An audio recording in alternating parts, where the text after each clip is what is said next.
নিষেধ প্রামাণিকের কনভয় লক্ষ্য করে বিক্ষোভ দেখানোর অভিযোগ তৃণমূলের বিরুদ্ধে। ঘটনায় মাথাভাঙায় উত্তেজনা ছড়িয়েছে। এসআইআর শেষে তালিকা প্রকাশ নিয়ে ক্ষোভ।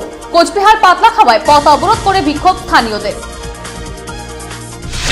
ভোট আবহে প্রচার তুঙ্গে। শনিবার কোচবিহার শহরে হলো ভোটের প্রচার।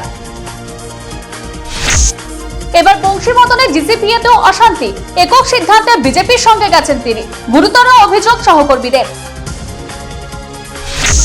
২১ বিধানসভা নির্বাচনে ভোটের লাইনে দাঁড়িয়ে দুষ্কৃতীদের আক্রমণে নিহত হয়েছিলেন আনন্দ বর্মন।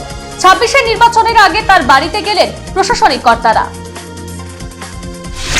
ভোটের মুখে দিনহাটার তৃণমূল শিবিরে বড় ধাক্কা। পদ্মবনের সঙ্গী হলেন উদয়ন গুহর ভাইপো জয় গুহ। ভোট প্রচারকে কেন্দ্র করে কোচবিহার শহরে উত্তেজনা। বিজেপি এবং তৃণমূলের বিতণ্ডায় ঘটনাস্থলে এলো কেন্দ্রীয় বাহিনী।